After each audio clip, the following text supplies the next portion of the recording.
Hello and welcome to this how-to video from eWardWinning Outdoors at ewardwinning94.wordpress.com.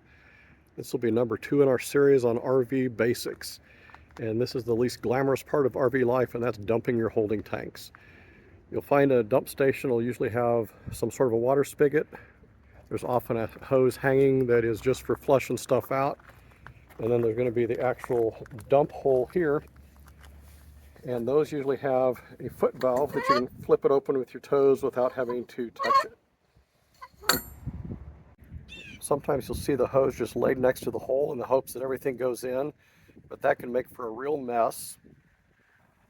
So a much better option is one of these clear elbows, and I will put a link in the comments below to where you can get these. That does a couple things. It directs it right down into the hole so there's no spillage. Also, being clear, you can see when things are flowing or when they're not. You can know when you're done, and you can know if there's any kind of a problem.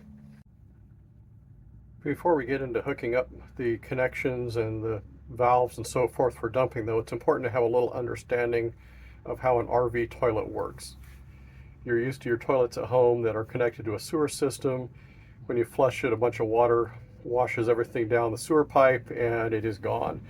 In an RV toilet, there's actually this valve that opens and closes when you flush.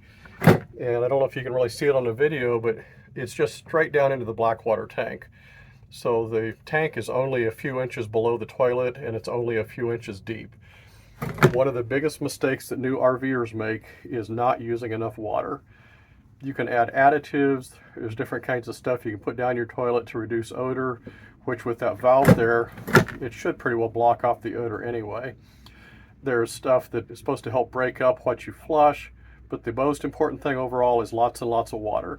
And especially if you're camping dry, meaning you're not hooked to a water source, you just have what's in your tank, the temptation is to save water, but that is a big mistake. What will happen is the solids will build up right below the hole where they land, and in no time flat, you will have a pile that goes all the way up to the bottom and you can't flush anymore. That can be fixed by sticking a stick or something down there and moving stuff out of the way, but you really don't want to have to do that. So use lots of water, and then that'll make the whole process work better. In just a moment, we'll step outside and address that part of it. Okay, we've talked about the dump station itself, and we've talked about what goes on inside your RV or camper.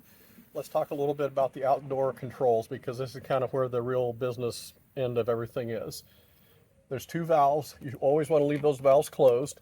There's a cap in the middle, which is your actual, where everything's going to dump.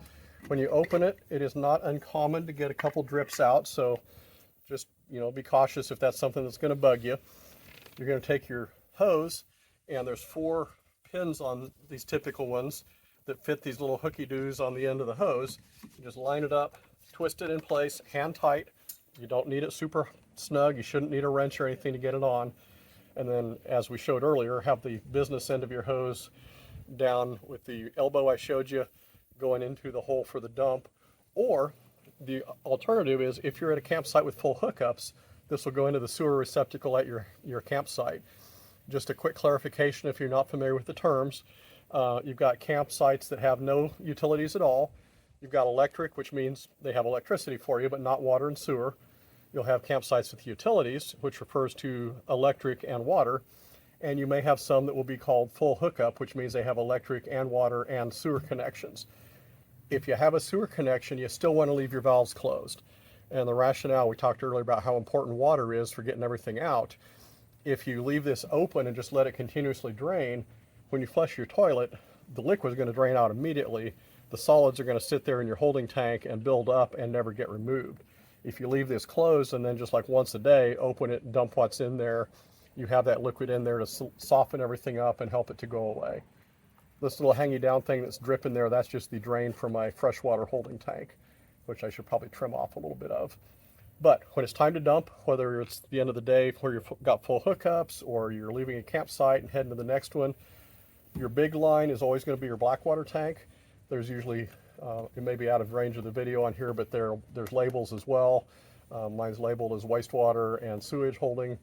Black water is sewage. It's what you flush down the toilet. Gray water is your non-sewage wastewater, so what came from the sink, the bathtub, etc. Always start by opening the black water or the sewage tank and let it run until nothing further runs. And that's the advantage of that clear elbow, as you can see when it's completely done.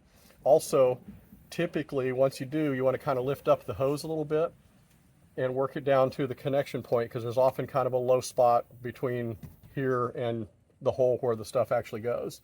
So make sure you got everything out, then shut your black water, then open your gray water or your non-sewage wastewater tank. The advantage of that is that's basically clean water. It's soapy water that you've washed something with. That will flush out your hose, cleans everything out, make sure there's no debris in there that you're going to get on yourself or whatever. Some people do like to wear gloves while they're doing this process. No problem with that. I don't fiddle with gloves myself because I very rarely drip anything, and I'm camping solo, so anything I drip is my own. So it's not quite as gross as if I was doing it for other people. I might be much more inclined to glove up at that point. But that's it. Open your black water until it is completely done, shut it. Open a gray water until it's completely done, shut it. I think I already mentioned in the first little segment there, if you do happen to spill some in the dump area, there's usually a hose or a spigot there. It's a courtesy to rinse that away and not leave it for somebody else to step in. You can use that hose also before you take the other end of the hose out of the sewer connection. You can run some water through your dump hose here to flush it out and make sure it's clean before you store it. And then the last step is always put your cap back on, because most of these valves don't completely 100% seal, and you don't want to be driving down the highway dripping poop leftovers down the road on you as you go. So that's it. It's a fairly simple process. Once you've done it once or twice, it's really there's nothing to it, but it is a fairly important part of being a successful RV camper. Hope you've enjoyed this. If you haven't already, subscribe down below and you'll see more videos like this and the rest of my series as it comes out.